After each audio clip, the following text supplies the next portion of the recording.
आता राज्यातील सर्व महिलांना आनंदाची बातमी तुम्ही बघू शकता। इकडे बघा, बातमी आली आज। आता सर्व महिलांना होणार लाभ, लाडकी बहिणीचे निकष बदलणार, पण त्या कोणत्या महिलांना आता 2100 रुपये मिळणार ते देखील बातमीमध्ये नमूद आहे। तर संपूर्ण व्हिडिओ डिटेलमध्ये बघा, जेणेकरून आपला जिल्ह्याची किंवा तालुक्याची यादी यामध्ये आली तर त्यामध्ये आपलं नावसुद्धा येणार आहे।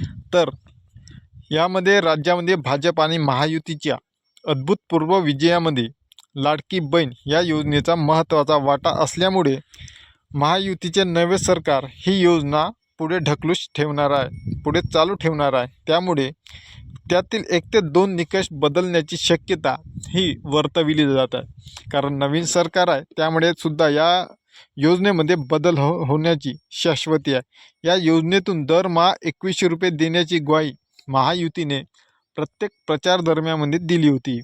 तर मात्र आता तुर्तास 1500 रुपये देण्याचा निर्णय हा महायुती सरकारने घेतल्याचे समजले जाते।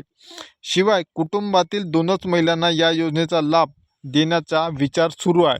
आता बघूया समोर किती, म्हणजे कोणत्या जिल्ह्यातील महिलांना आता पात्र ठरवणार व किती कोटीची तरतूद यामध्ये लागणार। तर 44,000 कोटीची या संपूर्ण महिलांना जे काही 2100 रुपयाचा हप्ता आहे त्या देण्यासाठी लागण्याचे बोलले जाते।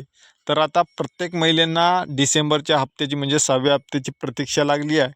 तर प्रत्येक महिला जर त्यांच्या घरी जर आता 3 ते 4 महिला जर एकाच घरी जर ह्या महिला योजनेचा लाभ भेटत असेल, लाडकी बहीण योजनेचा, तर त्यामध्ये कोणत्याही 2 महिलेचे अर्ज हे पात्र होऊ शकते, हे देखील बातमीमध्ये नमूद आहे। त्यामुळे त्या पात्रतेच्या अटीमध्ये जर बसत नसेल तर त्या महिलेचे अर्ज हे अपात्र करण्याचा धडाका देखील पुढील काळामध्ये सुरू होऊ शकतो। त्यामुळे ज्या महिलांचे अर्ज हे नियमितपणाने पात्र आहे किंवा त्या जाचक अटीमध्ये त्या नियमानुसार त्यांचे अर्ज पात्र असेल तर त्या महिलांना नियमित म्हणजे पुढचा हप्ता डिसेंबरचा हा येत्या 2 ते 3 दिवसांमध्ये जमा होण्याचे मंत्रिमंडळ बैठकीनंतर तात्काळ ही बैठक लावून जी काही स्थगिती लावली होती मुख्यमंत्री लाडकी बहीण योजनेवर, ती स्थगिती हटवून या महिलांच्या खात्यामध्ये पैसे देखील जमा होणार आहे। त्यामुळे पुढील माहिती पुढील व्हिडिओसोबत तुर्तास तिथंच थांबूया आणि नवीन अपडेट आल्यास पुढच्या व्हिडिओमध्ये देऊया। तोपर्यंत धन्यवाद।